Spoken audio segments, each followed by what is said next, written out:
تو اس آیت کریمہ میں پہلے اللہ تبارک و تعالیٰ نے فرمایا کہ اللہ لا الہ الا ہو، اللہ وہ ہے جس کے سوا کوئی معبود نہیں۔ یہ ہے توحید کا وہ کلمہ جو عقیدہ توحید کی بنیاد ہے کہ اللہ تعالیٰ کے سوا کوئی معبود نہیں، کوئی عبادت کے لائق نہیں۔ پھر کچھ صفتیں اللہ تعالیٰ نے اپنی ذکر فرمائی ہے۔ تو پہلی صفت ذکر فرمائی کہ الحی، وہ زندہ ہے، اور مراد یہ کہ سدا زندہ ہے، یعنی اور جتنی لوگوں کو، انسانوں کو، جانوروں کو، جنات کو، ملائکہ کو، جس کو بھی کوئی زندگی حاصل ہے، وہ زندگی ہمیشہ کے لیے نہیں ہے، ایک نہ ایک وقت اس کو موت آنی ہے۔ اور کوئی مخلوق ایسی نہیں ہے جس کو کسی نہ کسی وقت موت نہ آنی ہو، لیکن اللہ تبارک و تعالیٰ کی ذات ایسی ہے جو ازل سے ہمیشہ سے زندہ ہے اور ہمیشہ زندہ رہے گی۔ تو حی کی صفت یعنی زندگی کی صفت سب سے زیادہ واضح اور صحیح معنی میں زندگی کا مظہر وہ اللہ تبارک و تعالیٰ کی ذات اقدس ہے، اور اس کے سوا کوئی بھی حقیقت میں سدا زندہ کہلانے کے لائق نہیں۔ دوسری صفت جو ذکر فرمائی وہ القیوم۔ القیوم کا ترجمہ ہم نے کیا کہ جو کائنات کو سنبھالے ہوئے ہے، اور اصل میں یہ لفظ جو ہے یہ نکلا ہے قیام سے، اور قائم کہتے ہیں کھڑے ہونے والے کو، اور قیوم اور قیام اسی کے مبالغے کا صیغہ ہے، اور ان کے معنی ہے جو خود بھی قائم رہے اور خود قائم رہ کر دوسروں کو قائم رکھے اور دوسروں کو سنبھالے رکھے۔ تو جب اللہ تبارک و تعالیٰ کے لیے لفظ قیوم استعمال کیا جاتا ہے تو یہ اس کے معنی یہ ہے کہ یہ اللہ تعالیٰ کی وہ خاص صفت ہے جس میں کوئی مخلوق شریک نہیں ہو سکتی، کیونکہ جو چیزیں خود اپنے وجود اور بقا میں کسی دوسرے کی محتاج ہوں وہ کسی دوسری چیز کو کیا سنبھال سکتی ہیں۔ لہذا کائنات کو سنبھالنے والا ذات تو صرف اللہ تبارک و تعالیٰ کی ہے، اور کوئی دنیا میں یا کائنات میں کوئی اور مخلوق، کوئی اور چیز ایسی نہیں ہو سکتی جو دوسری کائنات کی چیزوں کو سنبھالے۔ وہ تو خود اپنے آپ کو سنبھالنے کے لیے محتاج ہے، اللہ تعالیٰ کے حکم کی محتاج ہے، لہذا کوئی دوسری ذات قیوم نہیں ہو سکتی۔ اور یہی وجہ ہے کہ چونکہ یہ اللہ تبارک و تعالیٰ کی مخصوص صفت ہے جو کسی اور کے لیے استعمال نہیں ہو سکتی، اس لیے کسی انسان کو قیوم کہنا جائز نہیں۔ یہ جو ہمارے ہاں رواج چل پڑا ہے کہ جن لوگوں کا نام عبد القیوم ہوتا ہے ان کو عبد القیوم کے بجائے بگاڑ کے صرف قیوم بولتے ہیں، ایسا کہنا گناہ ہے، کیونکہ قیوم آپ کسی انسان کو قیوم کہہ کر بلا رہے ہیں تو گویا اس کو اللہ تعالیٰ کی مخصوص صفت اس کی طرف منسوب کر رہے ہیں، اور اسی کا نام شرک ہے۔ اگرچہ یہ چونکہ بے خیالی میں ہوتا ہے اس لیے ہم اس کے اوپر کفر اور شرک کا فتویٰ نہیں لگائیں گے، لیکن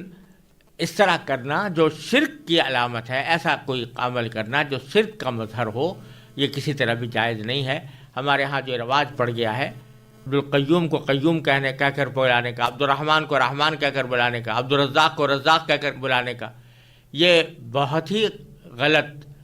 طریقہ ہے، اور اس میں اللہ بچائے شرک کا اندیشہ ہے، لہذا اس سے ہمیشہ پرہیز کرنا چاہیے۔ پھر اللہ تعالیٰ نے فرمایا کہ لا تأخذہ سنۃ ولا نوم، اللہ تبارک و تعالیٰ کو نہ کبھی اونگ لگتی ہے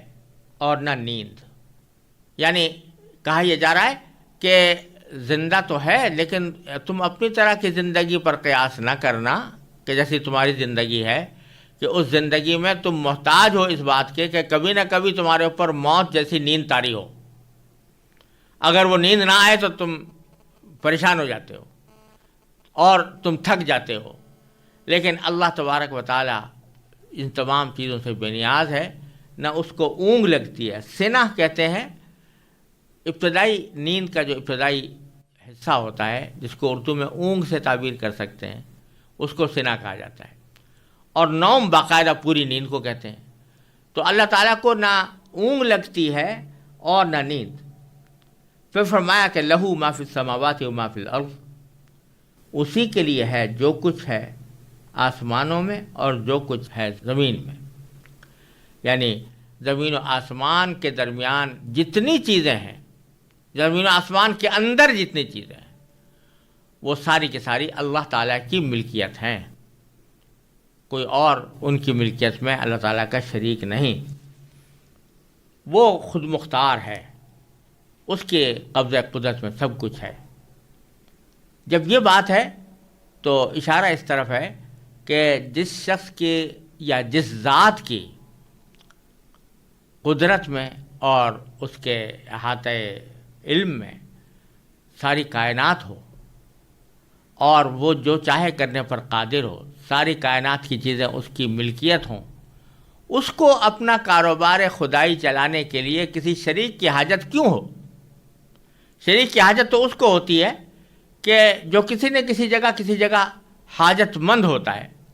تو اپنی حاجت پوری کرنے کے لیے وہ کسی کی مدد چاہتا ہے۔ اللہ تبارک و تعالیٰ کو اس کی کوئی ضرورت نہیں، ساری کائنات اس کی ملکیت ہے۔ پھر فرمایا کہ من ذا الذی یشفع عندہ الا باذنہ، کون ہے جو اس کی اجازت کے بغیر اس کے حضور کسی کی سفارش کر سکے؟ یعنی جو عقیدہ تھا کافروں کا کہ یہ بت اور دیوتا یہ ہماری سفارش کریں گے اللہ تبارک و تعالیٰ کی بارگاہ میں، اس کی تردید ہو رہی ہے کہ اللہ تعالیٰ کے ہاں کوئی سفارش نہیں کر سکتا جب تک کہ اللہ ہی کی طرف سے اجازت نہ ہو۔ اللہ تبارک و تعالیٰ کی اجازت، یہ جو تمہارے دل میں تصور ہے کہ یہ دیوتا جو ہیں یہ خود اپنی مرضی سے اللہ تعالیٰ کے ہاں سفارش کر دیں گے اور اللہ تعالیٰ ان کی ناز برداری کرتے ہوئے ان کی سفارش قبول کر لیں گے، یہ خیال غلط ہے۔ اللہ تعالیٰ کے ہاں کوئی سفارش اللہ تعالیٰ کی اجازت کے بغیر نہیں کر سکتا۔ ہاں، جن کو اللہ تعالیٰ خود ہی حکم دے دے، اجازت دے دے، جیسے پیغمبروں کو بعض مرتبہ اجازت دی جائے گی اور نبی کریم سرورت عالم صلی اللہ علیہ وسلم کو شفاعت کا منصب عطا فرمایا جائے گا۔ تو یہ در حقیقت اللہ تبارک و تعالیٰ ہی کی طرف سے ایک انداز کرم ہے اپنے بندوں کے اوپر، کہ اس انداز کرم کے تحت اللہ تبارک و تعالیٰ نے کسی کو بندوں کی سفارش کی اجازت عطا فرما دی، اس کے تحت وہ سفارش کرتے ہیں۔ ایسا نہیں ہے کہ اللہ تبارک و تعالیٰ کو تو پتہ نہیں تھا کہ یہ شخص آیا قابل معافی ہے یا نہیں ہے، یہ جنت کے لائق ہے یا نہیں ہے، اور پیغمبر کے کہنے سے اللہ تبارک و تعالیٰ نے اس کو جنت میں داخل کر دیا اور اس کی مغفرت کر دی، بلکہ اللہ تعالیٰ کے علم ازلی میں ہے ہر شخص کے بارے میں کہ کون شخص جنتی ہے، کون شخص اللہ تبارک و تعالیٰ کے ہاں مقبول اور مقرب ہے، اور کس کی مغفرت کرنی ہے اللہ تعالیٰ خوب جانتے ہیں۔ لیکن ایک انداز کرم ہے کہ براہ راست وہ مغفرت اور رحمت کا معاملہ کرنے کے بجائے اس کو نبی کریم سرورت عالم صلی اللہ علیہ وسلم کی یا کسی اور پیغمبر کی شفاعت پر موقوف کر دیا کہ یہ سفارش کریں گے تو ہم یہ کرم فرما دیں گے۔ تو سفارش کرنے والے کا بھی اعزاز ہے، اس میں سفارش کرنے والے کا بھی اکرام ہے، اور ساتھ ہی جس شخص کے ساتھ معاملہ ہو رہا ہے اس کو نبی کریم سرورت عالم صلی اللہ علیہ وسلم اور دوسرے پیغمبروں کے ساتھ محبت اور الفت اور تعلق خاطر کا بھی پیدا کرنے کا ایک ذریعہ ہے۔ لیکن یہ وہ شفاعت نہیں ہے جو دیوتاؤں کی سفارش کا عقیدہ جاہلیت کے اندر تھا کہ یہ لوگ اللہ کی مرضی کے بر الرغم بھی سفارش کر دیں گے اور وہ سفارش اللہ کے ہاں مقبول ہوگی۔ تو فرماتے ہیں کہ کون ہے جو اللہ تعالیٰ کے ہاں حضور سفارش کر سکے مگر اس کی اجازت سے۔ یعلم ما بین ایدیہم وما خلفہم، اللہ تعالیٰ جانتا ہے بندوں کے تمام آگے پیچھے کے حالات، بندوں کے تمام آگے پیچھے کے حالات جانتا ہے۔ یہ بات اس سیاق میں اسی معنی میں بظاہر کہی جا رہی ہے کہ سفارش عموماً اس موقع پر ہوتی ہے دنیا میں کہ مثلا ایک صاحب اقتدار ہے، اس کو کسی کے حالات کا علم نہیں ہے، پتہ نہیں ہے کہ یہ آدمی نیک ہے یا اچھا ہے یا اس کی مدد کرنی چاہیے یا اس کو کوئی اچھا منصب دینا چاہیے، کوئی عہدہ دینا چاہیے، اس کو تو پتہ نہیں ہے۔ اب اس کا کوئی مقرب شخص آ کر اس کے پاس کہتا ہے کہ میں فلاں بندے کی سفارش کرتا ہوں کیونکہ یہ میری نظر میں اچھا آدمی ہے اور اس میں عہدے کی صلاحیت رکھتا ہے، تو وہ اس کے کہنے کی بنیاد پر جانتا ہے، علم اس کو اس سے حاصل ہوتا ہے، خود اس کا علم کچھ نہیں ہوتا. لیکن تو سفارش کی ضرورت ایسے موقع پر پیش آتی ہے. اس کو تو دھیان تھا نہیں اصل آدمی کو، لیکن کسی نے سفارش کے ذریعے اس کو متوجہ کر دیا، سفارش کے ذریعے اس کو علم دے دیا کہ یہ آدمی مستحق ہے. لیکن اللہ جل جلالہ چونکہ یعلم ما بین ایدیہم وما خلفہم، انسانوں کے تمام آگے پیچھے کے حالات کو خوب جانتا ہے، اس واسطے اس کو کسی کی سفارش کی حاجت ہی نہیں ہے کہ اس کو فیصلہ کرنے کے لیے کسی آدمی کی سفارش کی ضرورت ہو کہ وہ بتائے کہ فلاں آدمی مستحق ہے فلاں غیر مستحق ہے. تو ایک طرف تو اللہ تبارک و تعالیٰ کا علم یہ ہے کہ ما بین ایدیہم وما خلفہم، اللہ تعالیٰ ان کے آگے پیچھے کے حالات کو خوب جانتا ہے. ولا یحیطون بشیء من علمہ الا بما شاء، اور لوگ اس کے علم کی کوئی بات اپنے علم کے دائرے میں نہیں لا سکتے سوائے اس بات کے جسے وہ خود چاہے. یعنی ایک طرف اللہ تعالیٰ تو تمام مخلوقات کی ہر بات سے واقف ہے، لیکن کوئی مخلوق یا کوئی انسان یا جن اس بات کا دعویٰ نہیں کر سکتے کہ وہ اللہ تبارک و تعالیٰ کا جو علم ہے اس سے واقف ہیں، بلکہ اللہ تعالیٰ کے علم کا کوئی احاطہ نہیں کر سکتا. ہاں البتہ جتنا علم اللہ تعالیٰ کسی کو دینا چاہتا ہے اتنا وہ عطا فرما دیتا ہے. تو اس سے ایک طرف اس بات کی نفی ہوئی کہ کوئی بھی مخلوق عبادت کے لائق نہیں ہے، ایک تو اس بات کی نفی ہوئی. دوسرے اس بات کی نفی ہوئی کہ بعض لوگ انسانوں کی طرف ایسے علم کی نسبت کر دیتے ہیں جو اللہ تعالیٰ کی خاص صفت ہے. علم غیب اللہ تعالیٰ کی خاص صفت ہے، اس کو انسانوں کی طرف منسوب کر دیتے ہیں. تو اللہ تعالیٰ فرماتے ہیں کہ یہ علم غیب کسی کو نہیں ہو سکتا،